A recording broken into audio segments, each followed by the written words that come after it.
Will Nightcrawler be able to lead a team of his fellow X-Men against the forces of a paranormal threat? Well, let's hop into the pages of Giant Size X-Men Nightcrawler issue number 1 and find out together, shall we? Well, now, wouldn't you know, this brand new X-Men book actually answers a question that's been on my mind for a while now, and that is, hey, if all of mutant kind moved over to Krakoa, what happened to the X-Mansion in Westchester? Well, it might surprise you, but they actually just kind of abandoned the place, and nature is slowly but surely taking it back. I guess they're not a nostalgic lot, the mutants, are they? Man, I wonder, what are squatters' rights laws like in Marvel's New York State? Because, man, this would be a hell of a place to hold up in as a flop. Nightcrawler and his ragtag team of mutants, including Eye-Boy, and let's face it, any team with Eye-Boy in it is instantly ragtag, have come back to the mansion today to try and deal with a portal crisis. It would seem that something or someone has been screwing with the portal at this exact location, and they figure that can't possibly be a good thing. They wander around the mansion for a little bit when they end up coming under attack by a freaked out Lockheed.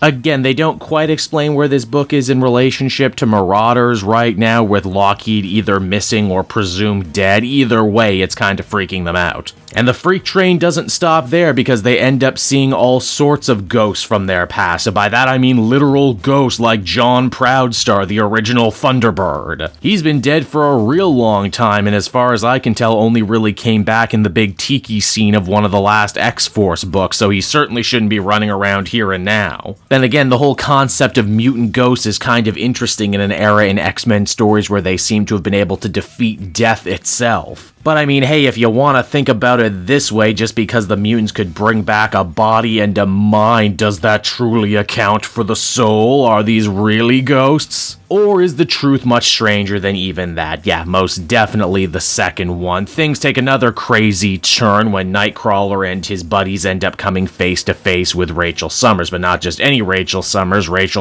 in her Hound form. She's not making any sense. In fact, she's not even speaking English right now. She's speaking in binary, something that they're only able to truly understand because Cypher is there with them. And hey, Cypher, way to finally start pulling your weight, my dude. I kid, of course. My well-documented dislike of Cypher is all in good fun. In fact, this issue, despite being called Giant Size X-Men Nightcrawler, is really more about Cypher than anyone. You see, Cypher ends up touching a creepy meat wall inside the mansion. Yes, that is a sentence I wrote down and then recorded into a microphone. He ends up falling into an unseen room. He finds a strange energy sphere, which naturally he's able to communicate with because, well, he can do any language. That's sorta kinda his bag. It would seem that whatever's wrong with the X-Mansion isn't new at all. In fact, it's very, very old, as Hound Rachel begins to talk about a mission she had to hunt someone down across the universe. At first, we just think this is regular old Hound talk, but when Rachel ends up falling apart into a bunch of space bugs, it quickly becomes apparent what's going on here. You see, these space bugs turn out to be a Claremont creation, the Cinder, the Sindri, I'm not quite sure about the pronunciation on that one. Basically, they're space bounty hunters. They had first come into contact with the X-Men when they were chasing down Cyclops' father and the Starjammers. They had left a bunch of eggs inside the X-Mansion, and now with no one to disturb them, a bunch of them have started to hatch. The Cinder are not exactly bad, well, not unless you're the person they happen to be hunting at the moment, but they are confused, aggressive, and there's certainly another party at play here, and that person turns out to be Lady Mastermind. It seems that she had come to the X-Mansion to try and use the portal to get to Krakoa, but she fell into a nest of these space bugs, and her mental powers ended up causing all sorts of havoc to their hive mind. That's basically why they kept on group morphing into people from the X-Men's past. It's also here too, Ileana Rasputin finds out that Cypher is actually still working with the Mechanical Warlock, which honestly I think most fans had already kind of guessed anyway, but now they 100% make it official here and now in this story. In fact, Warlock even helps them save the day and get to the bottom of all of this. Though one has to wonder, now that the cat is officially out of the bag, are they going to keep letting Warlock live on Krakoa amongst the mutants? Yeah, he has a long storied history with them, but he's not a mutant, and Krakoa was meant for mutants only. In the end, Lady Mastermind is saved, and Nightcrawler is happy that they go back to Krakoa at least one mutant stronger. And what of the Cinder? Well, they're allowed to just live in the X-Mansion. After all, they're not hurting anybody, and because the land was just sitting there collecting dust anyway, someone might as well live there, right? And it's on that note right there the comic comes to a close, everybody. And so that was Giant Size X-Men Nightcrawler issue number 1, and it was a fun one-and-done little story. I like at first you think it's all paranormal and spooky, only to find out it's actually science fiction.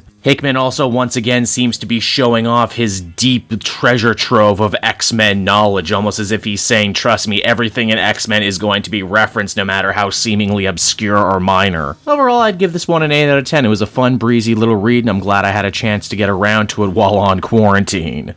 Hey there everyone, Cape Joel again, and I want to thank you so much for watching to the end of the video. As always, if you liked what you see, be sure to like, subscribe, comment. It really helps drive engagement and helps me out too. Also, if you are a patron, which you can become for as little as $1 a month, you will get exclusive content that no one else can ever see, and you'll get to see the Comic Multiverse podcast before anyone else too. You can check out all this and more down in the description. And until next time everyone, this has been Cape Joel, and I'll see you all next time. Cheers.